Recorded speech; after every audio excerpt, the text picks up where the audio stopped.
November 20న 2022లో Vedadri మహర్షి గారు ఇచ్చినటువంటి ఒక ఇంగ్లీష్ ఉపన్యాసానికి తెలుగు అనువాదం వల్లే మాట్లాడుకుందాము. Retreats and the benefits of retreats. అంటే రిట్రీట్స్ అంటే ఏంటి? ఆధ్యాత్మిక సమావేశాలు.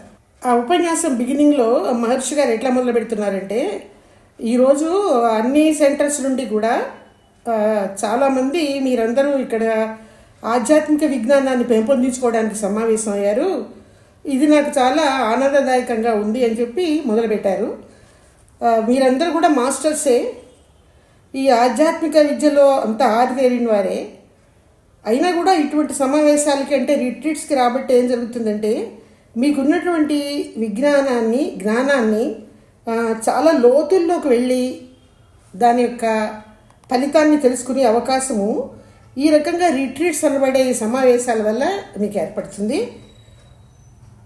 ఇంక సబ్జెక్ట్ మొదలుపెట్టే ముందు కొద్దిగా మహర్షి గారు చెప్తున్నది ఏంటంటే, ఈ ప్రపంచంలో ముఖ్యంగా చాలా చోట్ల అనేక యుద్ధాలు ఎప్పటి నుంచో అనాది కాలం నుంచే జరుగుతున్నాయి. ఈ యుద్ధాల వల్ల మనకి కలిగేది ఏంటంటే కష్టాలు, నష్టాలు, ఆరోగ్యం పోగొట్టుకోవడం, వాతావరణం కాలుషితం అవడం, ఈ రకంగా నష్టాలు ఎదుర్కొంటున్నాము. ఇప్పటికి కూడా నైజీరియాలో యుద్ధం జరుగుతుంది. మొన్ననే దానికి వాళ్ళు ప్రసంగాలు తీసుకుని క్లోజ్ చేశారు. అలా చేసినా కూడా చాలామంది బందీలని విడుదల చేశారు. ఇంకా కొంతమంది లోపల ఉన్నారు. ఈ రకంగా మనుషులందరినీ బందీలలో పెట్టడం, హింసించడం, బాధ పెట్టడం. వాళ్ళల్లో ముసలి వాళ్ళు ఉన్నారు. ఆ వీడియోలో టీవీలో చూస్తుంటే బయటికి విడుదల చేసిన వాళ్ళు యుద్ధం విరమణ తర్వాత చాలా పెద్దవాళ్ళు ఉండి వాళ్ళ ఫ్యామిలీ పీపుల్ని కలుసుకోవడానికి రావడం, వాళ్ళని ఎంబ్రేస్ చేయడం, కళ్ళు నీళ్ళు పెట్టుకోవడం, అవన్నీ చూస్తుంటే చాలా బాధాకరంగా ఉంటుంది. అసలు ఎందుకు ఈ యుద్ధాల వల్ల లాభం ఏంటి? ఈ యుద్ధాలు అంత అవసరమా అని ప్రశ్నిస్తున్నారు మహర్షి గారు. అవసరం లేదు అని కూడా ఆయనే జవాబు చెప్తున్నారు.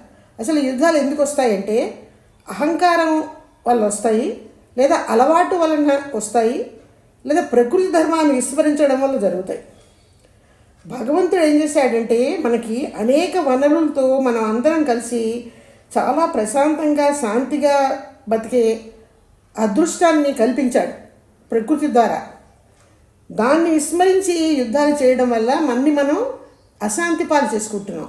ప్రపంచంలో అందరూ కూడా దురదృష్టానికి, అనారోగ్యాలకి గురవుతున్నారు.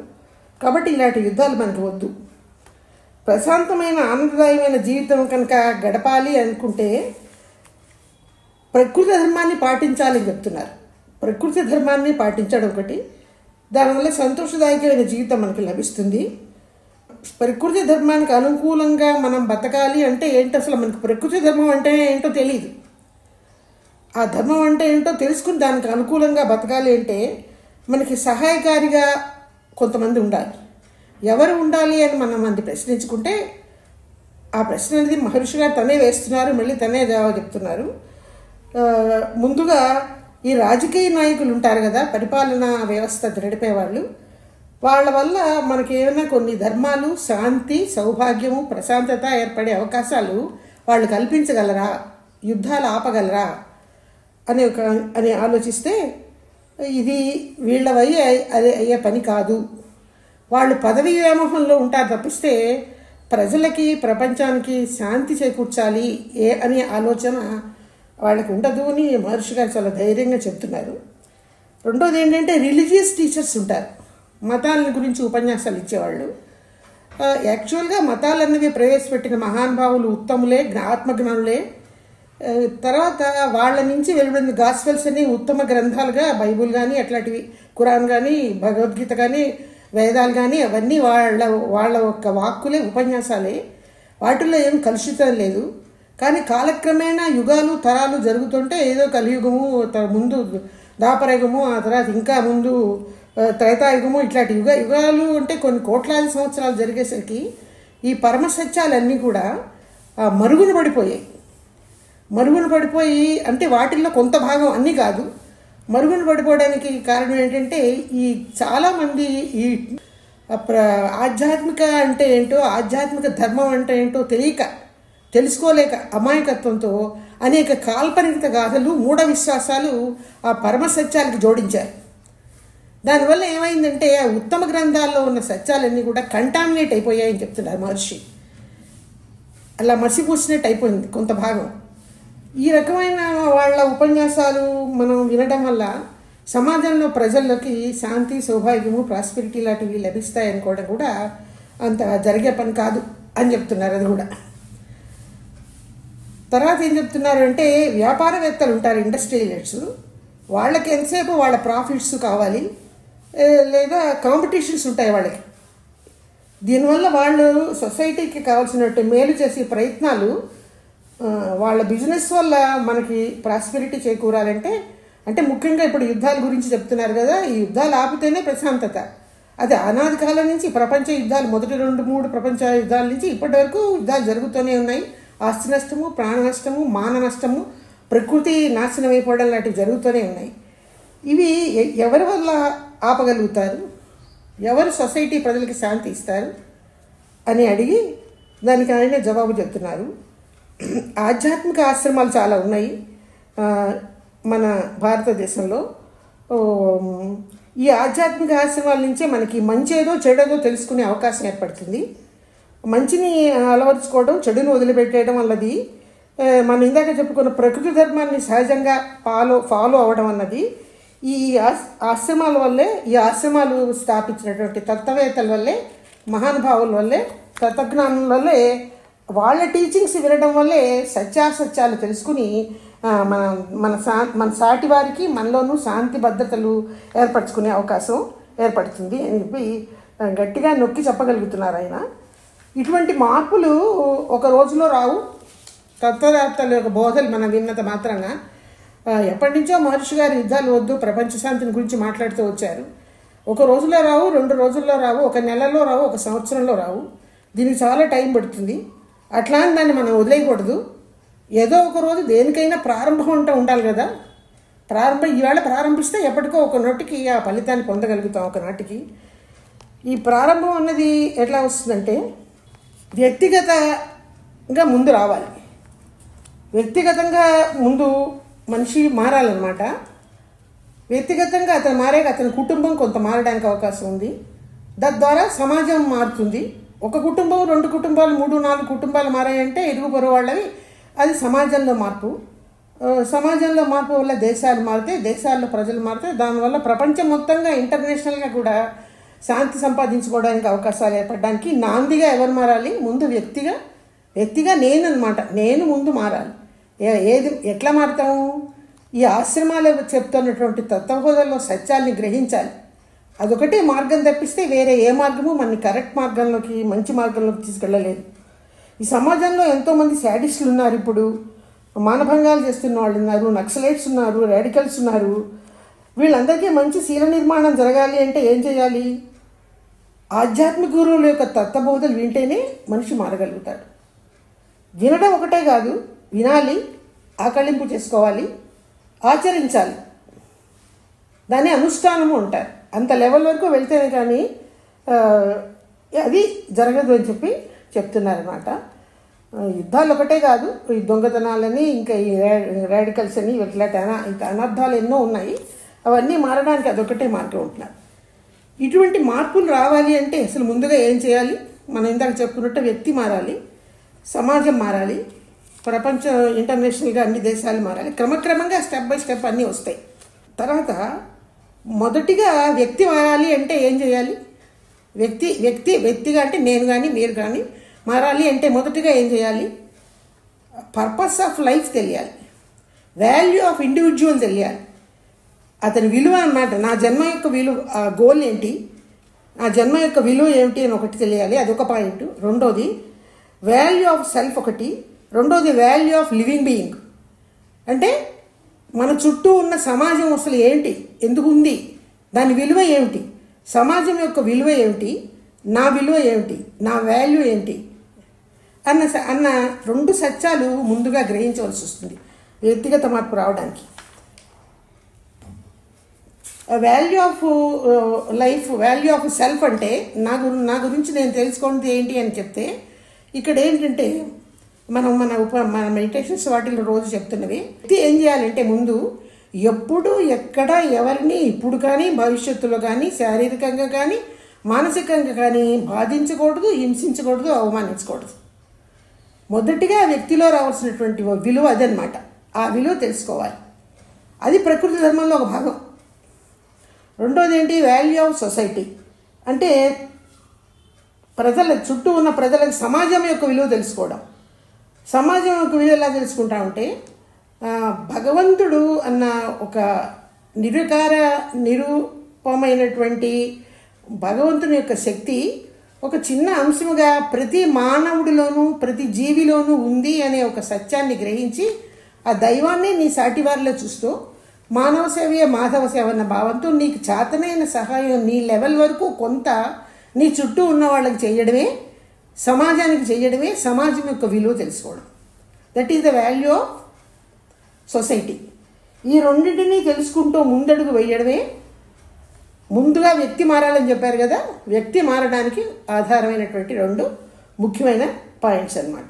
భగవంతుడు మార్పుగానే అందరిలో ఉన్నాడనే సత్యాన్ని గ్రహించక పట్ల ఈ అందరి పట్ల ప్రేమాభిమానాలు వస్తాయి. సేవలు చేస్తూ అందరిలోనూ ఆ భగవంతుని చూడడమే ఒకలాంటి న్యాచురల్ రిథం. న్యాచురల్ రిథం అంటే ఏంటి? ప్రకృతి ధర్మము అని చెప్పుకుంటూ వచ్చాం కదా, అదే న్యాచురల్ రిథం.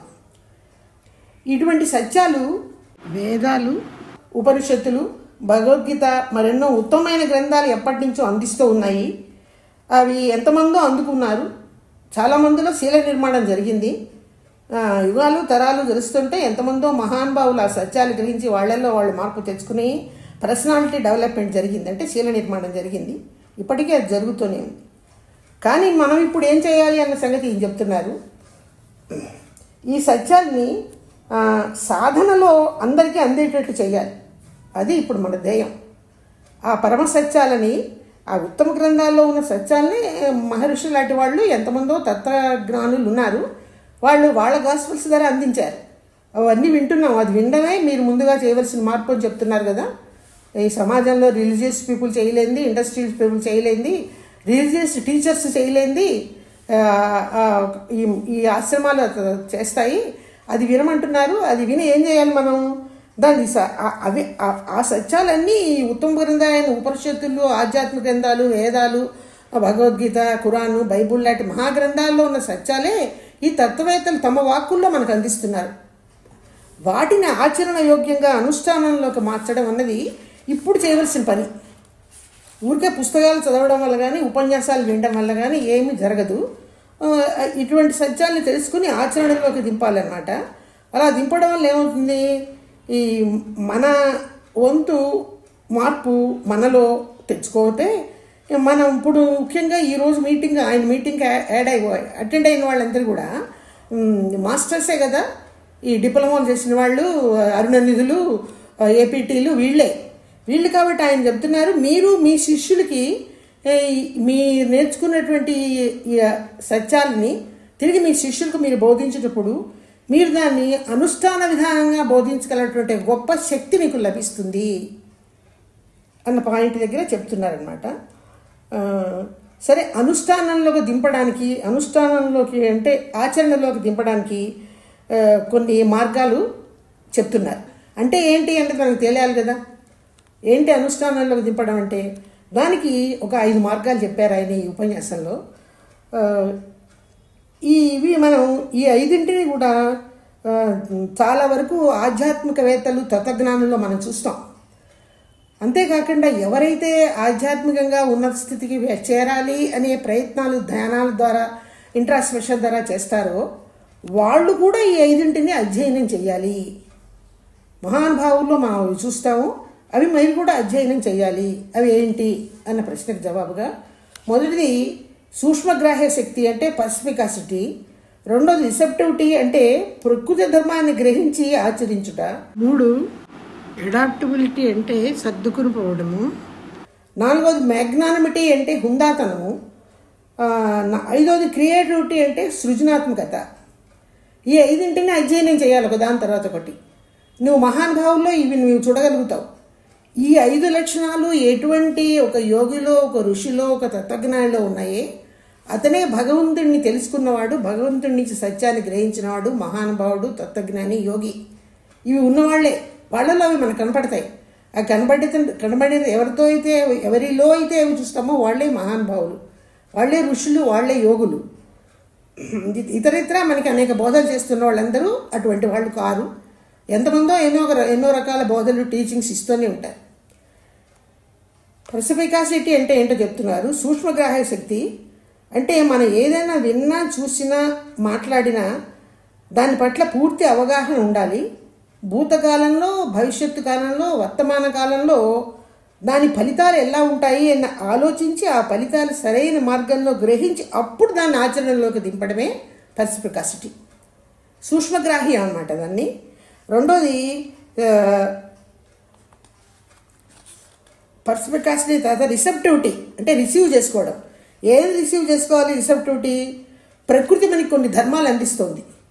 ప్రకృతి అనబడే భగవంతుడు ప్రకృతే నేచరు, నేచరే భగవంతుడు. అటువంటి ప్రకృతి మనకు అందిస్తున్న ధర్మాలన్నింటినీ కూడా మనం దాన్ని ఆచరించాలి, గ్రహించాలి, అంగీకరించాలి. అదే రిసెప్టబిలిటీ. గ్రహించాలన్నమాట. మనకి చాలా పాఠాలు నేర్పుతుంది ప్రకృతి, మనకి తెలియదు. మనం ఎప్పుడు భోజనం చేయాలో, ఎప్పుడు నిద్రపోవాలో, ఎప్పుడు మెడిటేషన్ చేయాలో ఒక క్రమ పద్ధతి ప్రకృతి ద్వారా మనం నేర్చుకుంటున్న పాఠాలు ఎన్నో ఉంటాయి. మన అనుభవాలు అన్నమాట. మనకు వస్తున్న కష్ట నష్టాలన్నీ కూడా ప్రకృతి మనకు నేర్పిస్తుంది. ఒక్కొక్క దెబ్బ తగిలిందంటే దాంట్లో ఆరితేరి శక్తి వస్తుంది. అక్కడ లోతుకెళ్ళి జ్ఞానాన్ని సంపాదించుకుంటాం ఆ డిస్టర్బెన్స్ వల్ల. ఇటువంటి ప్రకృతి ధర్మాలన్నింటినీ కూడా అవగాహన చేసుకోవడం, ఆచరించడం అన్నది రిసెప్టబిలిటీ అనమాట. రిసీవ్ చేసుకోవడం. మహర్షి గారు చెప్తున్నారు, ఈ సిస్టమ్ అన్నది ఏ ఎడ్యుకేషనల్ ఇన్స్టిట్యూషన్స్లోనూ మనకి నేర్పటలేదు. నిత్య జీవితంలో మనం ఎదుర్కొనే సమస్యలే మనకి పాఠాలు నేర్పిస్తాయి.